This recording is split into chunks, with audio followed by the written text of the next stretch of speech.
Before we begin, we're going to start, as we always do, by recapping the episode that was. So we put ourselves back in the mind frame with our alt recap for chapter 23, The Spies, and somehow Moff Gideon has returned. We kick off The Spies with Gideon being briefly briefed by Elijah Kane about the Mandalorian alliance. We see the Shadow Council. Could they have picked a more bad guy name, by the way, if they tried? Meet and promise that somehow Grand Admiral Thrawn will also return. It's like Thrawn in the big blue house. It's like, where is Thrawn? Where is Thrawn?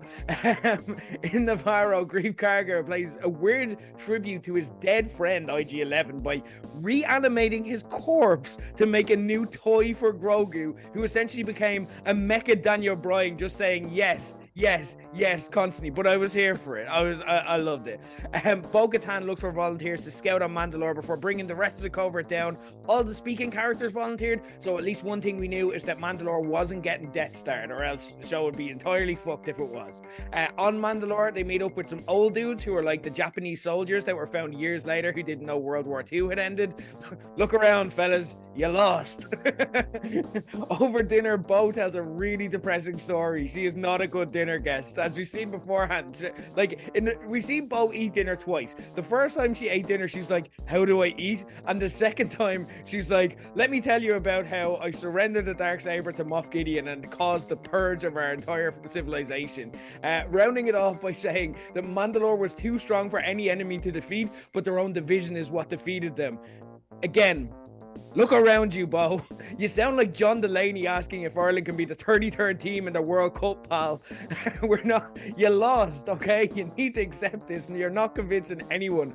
En route to the Great Forge, they're ambushed by a cross between Jedi, Stormtroopers, and Mandalorians. Yes, that's right. They've got terrible aim, they can't take their helmets off, and they're not allowed to ride anyone. Amazing. We're going to call them the Midalorians, and they retreated to be in what turns out to be a trap for Moff Gideon to capture Din, who may be making a trip to Ned Stark Drive of main characters who are abruptly stopped being main characters in their show.